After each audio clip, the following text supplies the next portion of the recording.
The French have a very useful saying, which anybody who pretends to lead the labour movement should always take account of. They say, "Show me who your friends are, and I'll show you who you are."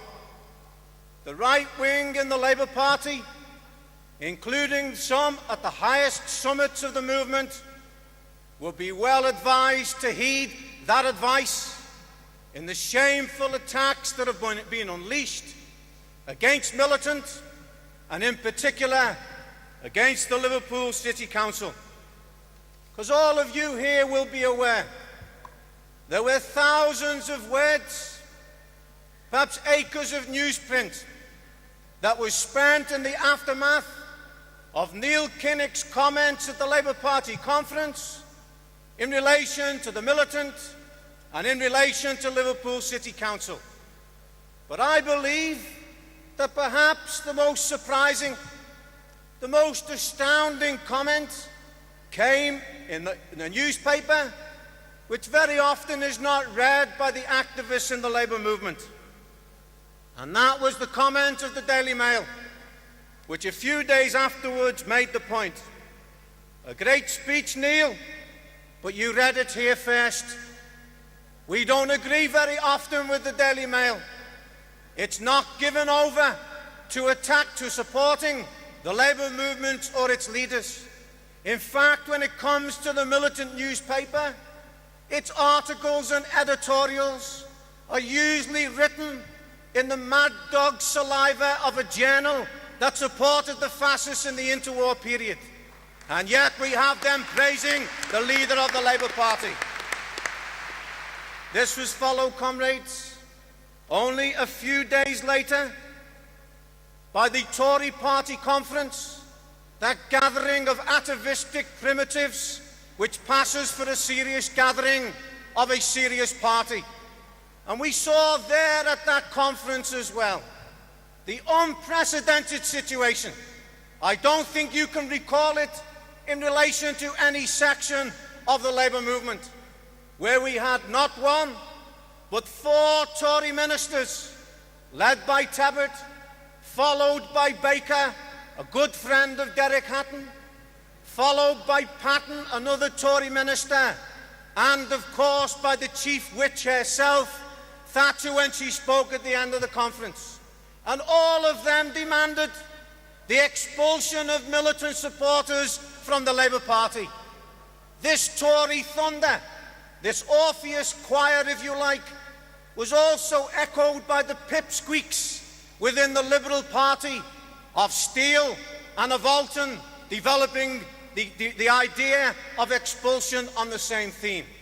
And last but not least was the demonstration of that ragbag of businessmen, of no-marks, of very wealthy old-age pensioners from the outskirts of Liverpool.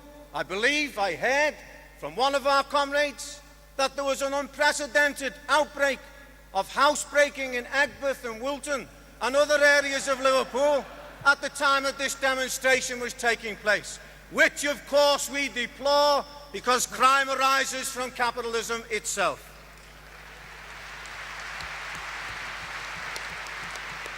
Now, comrades, what is striking about this unanimity in the demands for the expulsion of Militant supporters is that all of these people we know ardently, passionately want the victory of Labour in the next general election.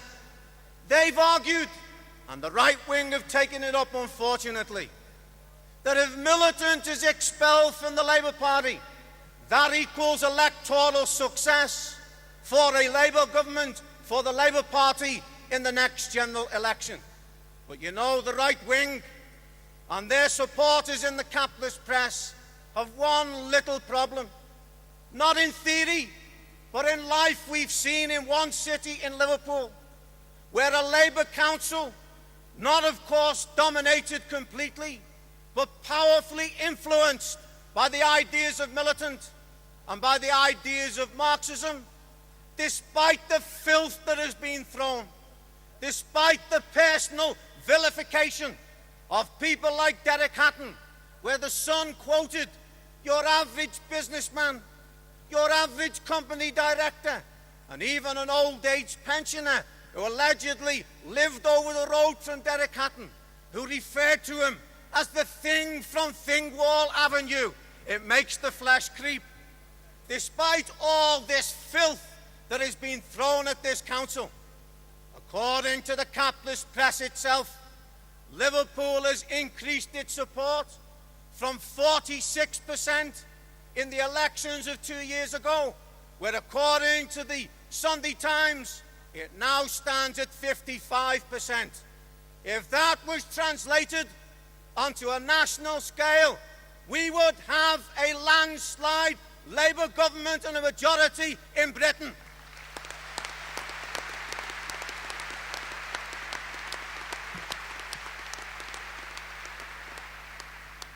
That is the lesson which we should learn from Liverpool.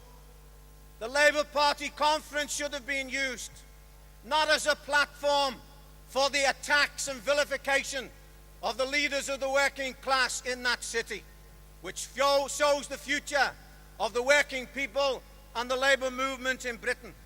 But if there was going to be criticism, why didn't the leadership of the movement level that criticism at councils?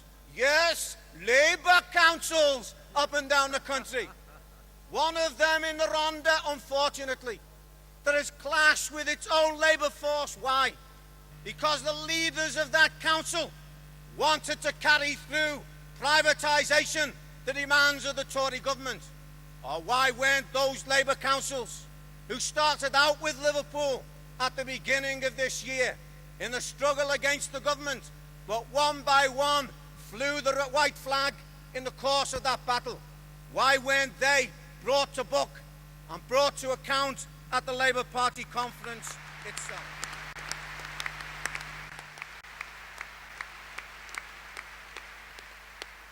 The working people and the Labour movement of Britain owe a debt of gratitude to the mine workers of this country. Their struggle opened up the chasm between the classes. It revealed to millions of working people in Britain the reality of capitalist society. And as a matter of fact, instead of attacking the miners, instead of attacking Liverpool, there should be a badge of honour given to these two sections of the Labour movement for their courageous struggle.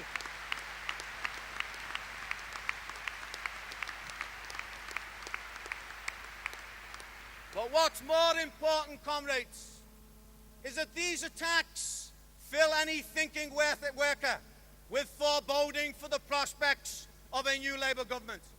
But we say to workers today, unless that government is prepared to grasp the nettle, unless it's prepared to see that we now are in the framework of the worst crisis that British capitalism has ever seen, unless a Labour government comes to power and seizes the commanding heights of the economy, will not that Labour government tread the path, the very sorry path, of the French Socialist and Communist government, of the Spanish government, unfortunately, and of the situation that we see in Greece today, with an overwhelming majority only months ago voting for the return of a PASOK government, only to see that government carrying through attacks on the working people in that country at the present time. So much so that a general strike is being prepared by the working people of Greece.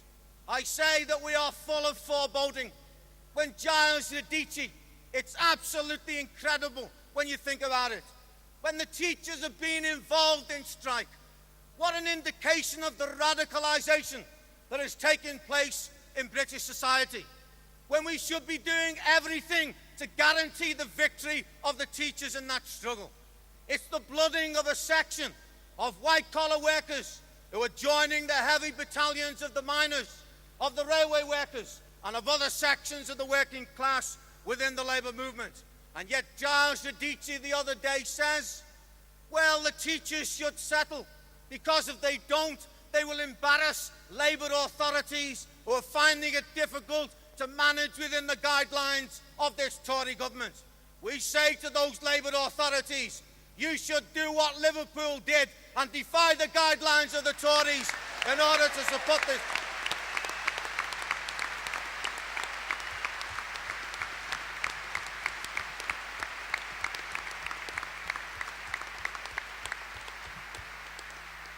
In order to support working people in struggle.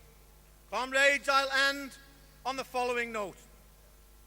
The experiences of the working class in the last 5 years have taught them of the horror of Thatcherism. But Thatcherism is a product of capitalism in decline. We want a Labour government, but we want a socialist Labour government. We don't want socialism in the mists of time. We want it here, now in Britain, to save the generation which exists today from the scourge of mass unemployment and also the horror of a nuclear holocaust that holds over the heads of mankind.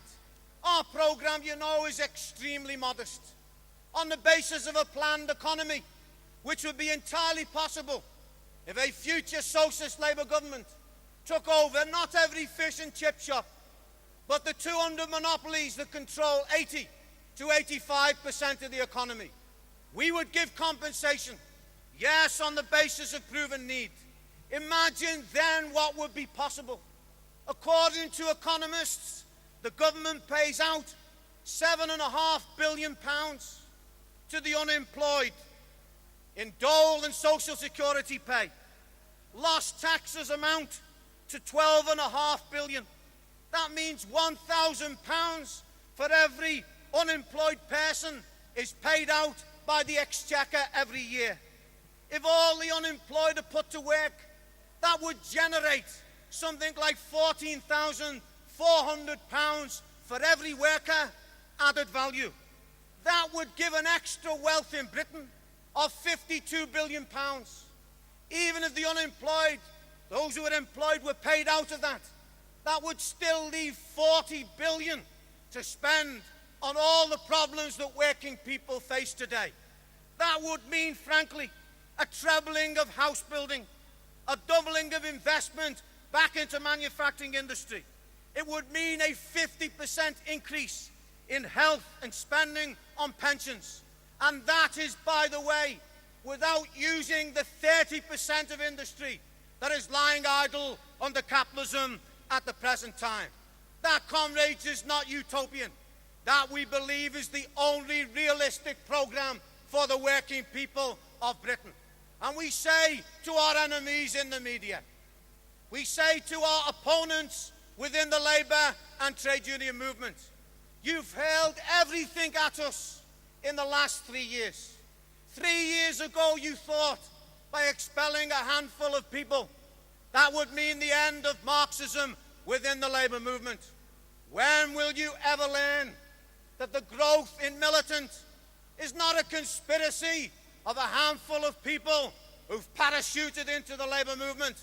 It's a product of capitalism on the one side and its crisis, and the fact that the working people are looking for a way out.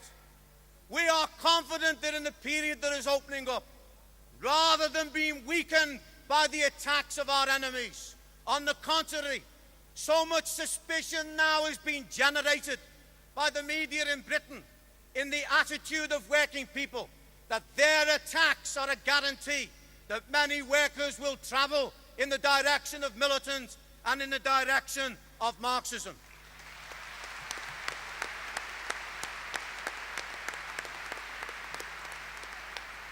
On the basis of our programme, we believe this mighty Labour movement in Britain, of which we are an important component, can end the misery that we see about us today. But more important than that, because Marxism is not a negative force, we stand not only against capitalism, but we stand for a new society, for a society based on reason, for a society of human solidarity, for a society that can use all the enormous latent resources of this planet for the benefit of the working people as a whole. in our struggle in Britain for a socialist Britain. We are with the youth in South Africa who are fighting against the monstrous Botha apartheid regime.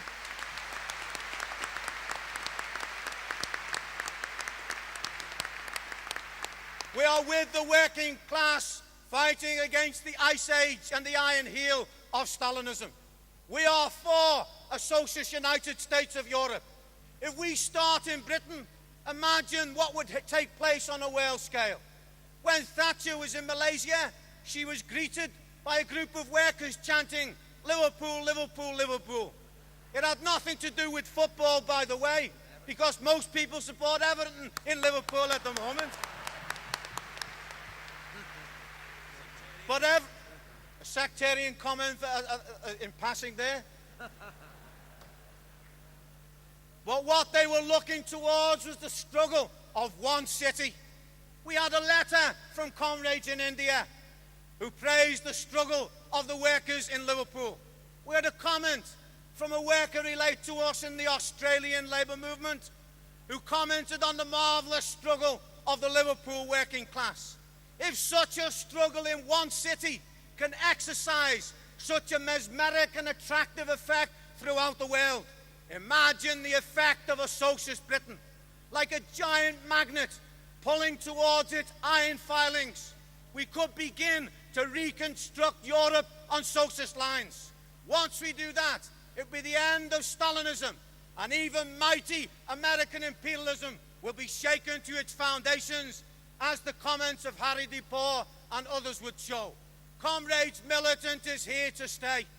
Not only here to stay, we're here to grow. We have confidence in working people, not born of any blind faith, but we're confident on the basis of experience, on the basis of our programme, we can create a mass force in Britain that can reconstruct the labour movement on socialist foundations, that can lead the working class to power, if you like, that can establish a socialist Britain that will be the beginning of the end of capitalism and of the nightmare of Stalinism on a world scale.